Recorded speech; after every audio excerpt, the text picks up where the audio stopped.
जय श्री राम। सभी सनातनी भाई बहनों को मेरा नमस्कार। आज फिर थोड़ा बात कर रहा हूं मैं लोकसभा इलेक्शंस 2024 के बारे में। जैसा कि सभी को मालूम है कि लोकसभा इलेक्शंस का पहले 2 चरण जो हैं वो पूरे हो चुके हैं और ये 7 चरणों का इलेक्शन है। ये 19 अप्रैल से शुरू होके 1 जून तक ये 7 चरण पूरे होंगे और 4 जून को मतगणना जो है वो होगी। और 2 चरण जो है पूरे होने के बाद जो है हम एक तरफ तो ऐसा लग रहा है कि मोदी जी के नेतृत्व में भारतीय जनता पार्टी जो है बहुत शक्तिशाली ढंग से जो है वो आगे बढ़ रही है। धुआंधार रैलियां कर रहे हैं हमारे मोदी जी और लाखों की तादाद में। कल भी आपने देखा होगा असंख्य लोग थे कल की रैलियों में।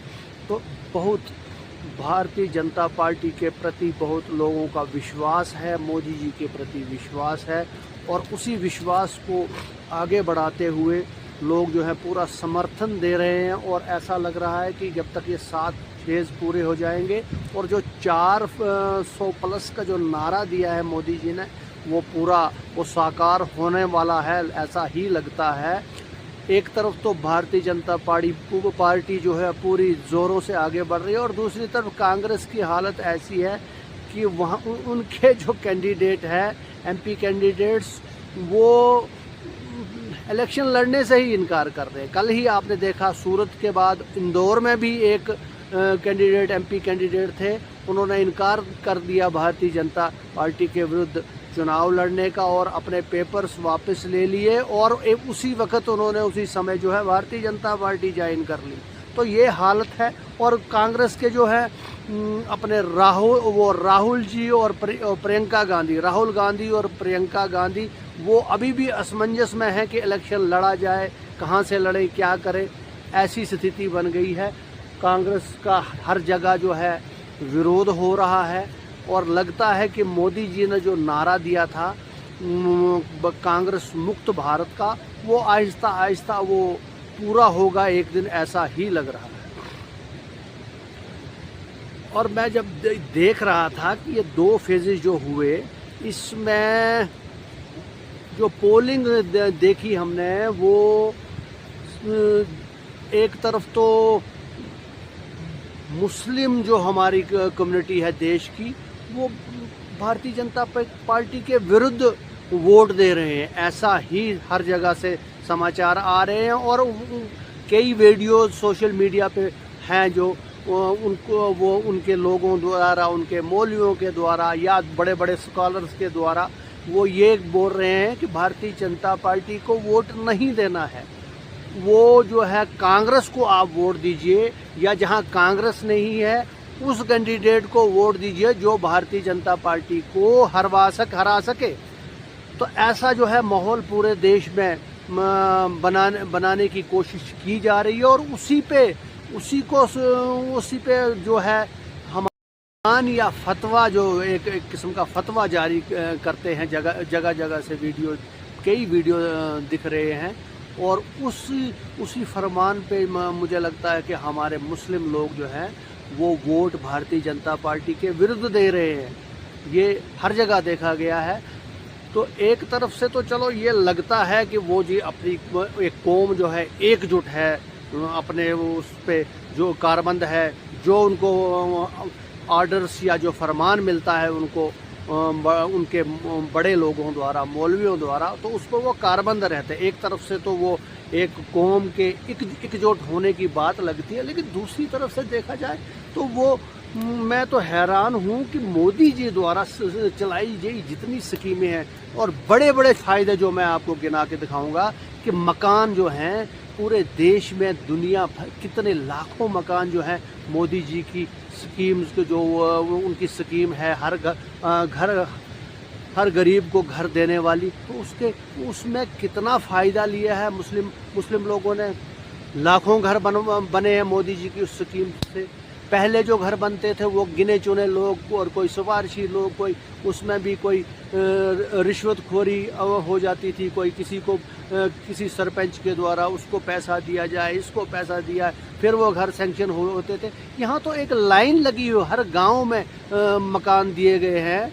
और उसके अलावा देखिए एक बहुत बड़ी स्कीम है जो हमारी स्टेट में तो हर इंडिविजुअल को है, हर इंसान को है जो हमारी स्टेट का है, उसको ये फ़ायदा है कि वो 5 लाख का इलाज जो है मुफ्त करवा सकता है। कितनी गंभीर बीमारियां होती हैं हमारे हर परिवार में, या किसी में ना भी हो, लेकिन कई जगह ऐसी बीमारियां हैं और उनका इलाज करवा के, मकान फ्री लेके, और फिर भी आप अगर भारतीय जनता पार्टी को वोट नहीं देते हो तो ये तो मुझे लगता है ये अजीब सा है कि इतना मतलब एक इतना बड़े बड़े फायदे लेके भी आप भारतीय जनता पार्टी के विरुद्ध वोट देते हो। तो यहाँ हैरानगी होती है कि आपको ऐसा इन चीज़ों का भी कोई एहसास नहीं है कि हम एक तरफ से फ़ायदा लेते हैं,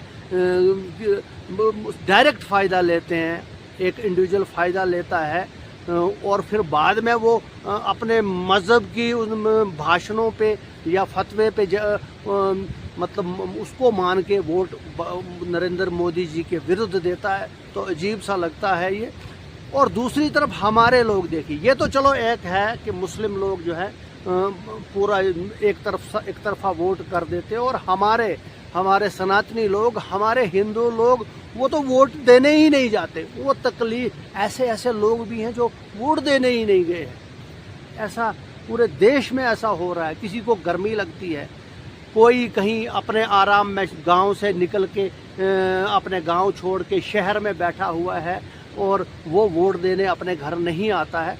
जैसे हमारे ही भद्रवा में देख लीजिए आप, मुझे सुनने में आया है कि 12,000 वोट यहाँ के उधर हैं, जम्मू में लोग बैठे हुए हैं। अगर ये सच है तो बहुत अजीब हैरानगी है कि आप लोग दुनिया भर की जायज़ नाजायज़ कमाई करके जम्मू में बैठे हो, पैसा बेअंत पैसा लेके जम्मू में बैठे हो, और उसके बाद आप तकलीफ़ नहीं करते हो अपने देश और अपने धर्म के लिए वोट देने की।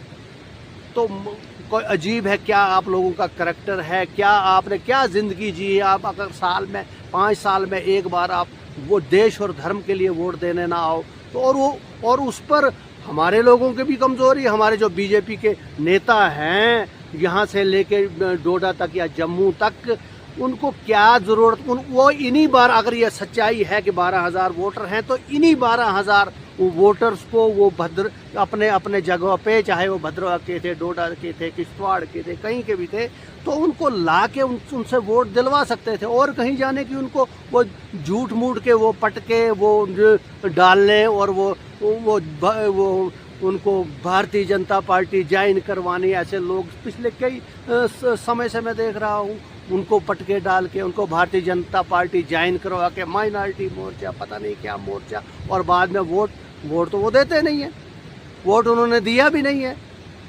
तो इसमें गलत अप्रोच है। सबका साथ सबका विकास तो आपने देख लिया ना, अगर सबका साथ सबका विकास कहाँ टिका, फिर वो सबका विकास तो हो गया लेकिन सबका साथ मिला ही नहीं। और इसलिए अब ये सोचना है पूरा देश में, अगर ऐसे ही ये फेजेस चलते रहे, अगले 5 फेज में भी ऐसे ही हुआ और हिंदू लोग अपने घर बैठ के अपने आराम, उनको गर्मी लगी, किसी को कोई मजबूरी हो गई, कोई किसी के पास इतना पैसा है, इतनी ठाट बाट है कि वो पोलिंग के दिन कोई अपना टूर बना लेते हैं 3-4 दिन का, चलो घूमने आएंगे, आज पोलिंग की भी छुट्टी है, घूमने चले जाएंगे, किसी अपने एंजॉय करेंगे फैमिली के साथ।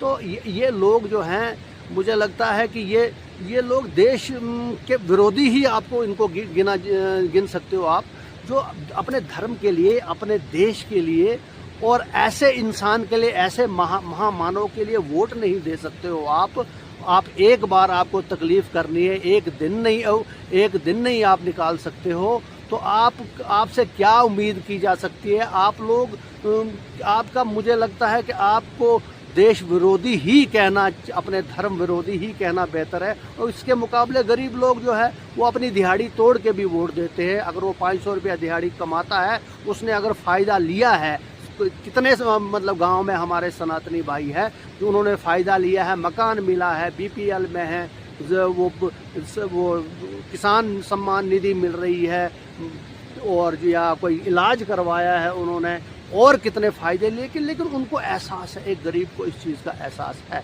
और वो अपना धर्म मानते हैं भारतीय जनता पार्टी को वोट देना। लेकिन ये जो लोग हैं, ये बड़े हाई जेंट्री वाले लोग हैं, इनका मैं कोई एक तरफ से इनका तो करैक्टर मैं मानता ही नहीं। ये कौन सा करैक्टर है इनका, बहुत हैरानगी है। और ऊपर से हमारे लोग जो हैं भारतीय जनता पार्टी के, वो अगर उन्होंने इतना टाइम ज़ाया किया, इतना वक्त ज़ाया किया, ये झूठी पटके और इतने लोगों को अपने माइनॉरिटी वाला विंग बना के ये होगा जी, वो होगा, नारे दिलवाए, वो हुआ। कोई कभी वो आए हैं जी कोई बड़े नेता, वो जो पिछले दिनों आए थे, वो पोलिंग से पहले दिन, उनका क्या असर हुआ? वो बड़े नेता वो शायद अब मैं वो जो हैं वो अपने उधर राज्यसभा मेंबर हैं खटाना साहब, तो क्या उनका, मुझे नहीं लगता कि आधा परसेंट भी उनके यहाँ आने का या प्रवास करने का कोई मतलब बनता था। ये एक दिखावा है, झूठ है सब। अब ये अजीब सी बात है। इसकी जगह अब हमारे ये बीजेपी वाले अगर उन लोगों को जो भारतीय जनता पार्टी से हमारे सनातनी लोग वो कटे रहते हैं किन्हीं कारणों से, उनके पास या तो उनके पास ये लोग जाते नहीं। हमारे लोग कितने हुए हमारे सनातन धर्म के लोग जो बीजेपी से दूर है। इतने समय में आपने उन लोगों को मनाने की, उनको अप्रोच क्यों नहीं किया? उनके जो गिले शिकवे थे वो दूर क्यों नहीं किए? तो ये चीज़ें हो सकती थी, ये चीज़ें हो सकती थी। जो मनमुटाव अगर रहता है कि इन लोगों के किसी भी तबके, चाहे वो कोई भी है, किसी भी जाति का है, कि वो उनको मनाना चाहिए, उनके पास जाना चाहिए, उनके पास बैठना चाहिए। ये चीज़ें तो आपने की नहीं। आप खाली वो एक ऐसा काम करते रहे जिसका आउटपुट बाद में मुझे लगता है ज़ीरो ही दिखेगा आप जब वोटिंग होगी तो। इसलिए बाकी भारतीय जनता पार्टी को, देश को जो है, जो एक नया जो प्रधानमंत्री मिलने वाले हैं वो तो नरेंद्र मोदी जी, और 400 प्लस का नारा भी वो पूरा करेंगे। और आगे हो सकता है कि जब 400 प्लस का नारा होगा पूरा, तो आगे कोई ऐसे फैसले, जैसा कि मोदी जी ने ये पहले से ही इशारे कर दी हैं, पार्लियामेंट में भी उन्होंने बोला, ऐसे भी आम सभाओं में वो बोल रहे हैं कि वो ऐसे कड़े फैसले होंगे तो वो फिर उनको तो वो करना ही है। और देश के लिए, राष्ट्र के लिए और राम राज्य के लिए मोदी जी जो हैं अपना जो है पूरे कर्मठ भाव से वो लगे हुए हैं।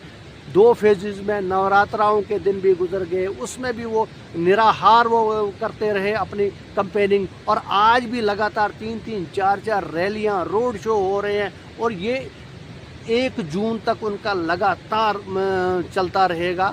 और भगवान शिव ने उनको इतनी शक्ति दी है, भगवान राम ने उनको इतनी शक्ति दी है कि वो इसमें पीछे हटने वाले नहीं हैं। और हमें गर्व है। हम कहते हैं कि, मैं तो कहता हूं कि मोदी जी के लिए मैं अगर कुर्बान भी हो जाऊं, मेरी बलि भी लग जाए, तो मैं पीछे नहीं हटूंगा। ऐसे हैं हमारे प्रधानमंत्री मोदी जी।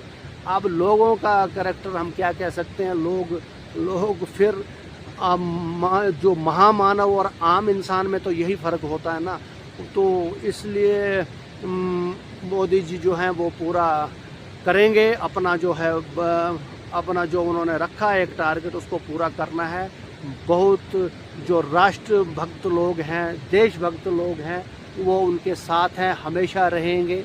तो इसलिए इसमें कोई परेशानी होने वाली बात नहीं है। अब ये तो कुछ दिख रहा है कि आने वाले फेजेस में कैसा दिखता है, लेकिन अभी तक जो दिखा है वो मैंने बातें आपसे की। तो जय श्री राम, जय वासुकीनाथ।